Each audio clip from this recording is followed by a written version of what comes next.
রাজধানীর কোরবানির পশুর হাটগুলোর ব্যবস্থাপনা নিয়ে এবার ব্যাপক অভিযোগ করছেন ব্যাপারীরা। বেশিরভাগ পশুর হাটের ইজারা দেয়া শেষ না হওয়ায় এমন পরিস্থিতির সৃষ্টি হয়েছে। হাট আনুষ্ঠানিকভাবে শুরু না হলেও ক্রেতারা হাটে যাচ্ছেন, বলছেন এবার দাম বেশি চাওয়া হচ্ছে। আর ব্যাপারীরা বলছেন ক্রেতারা যে দাম বলছে তাতে লোকসান গুনতে হবে। বিস্তারিত সুমন তানভীরের প্রতিবেদনে। ঈদুল আজহার বাড়তি আনন্দ এই কোরবানির পশুর হাট।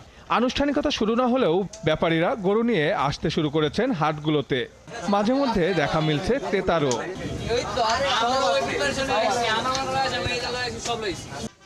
ঢাকা উত্তর সিটির দিয়াবাড়ি পশুর হাটের চিত্র এটি। ঈদের মাত্র 7 দিন বাকি থাকলেও কিছু বাস ছাড়া নেই তেমন কোনো ব্যবস্থাপনা।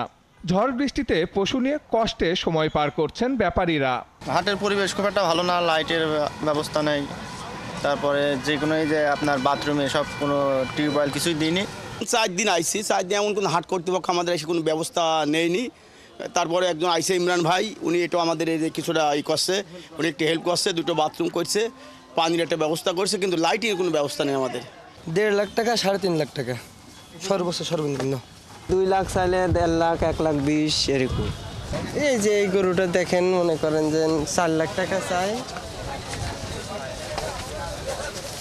2 লাখ টাকা দাম বলে।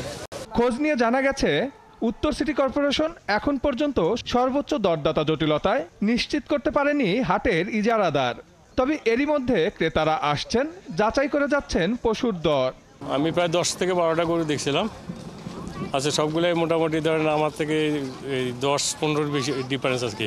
ওরকম সাইজের গরু 5-6 বলতেছে। 280 চাইছি।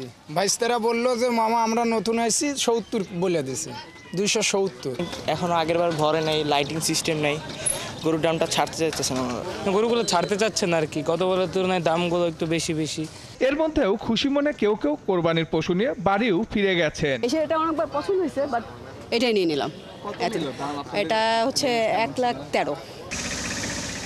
সুমন তানভীর, 71, ঢাকা।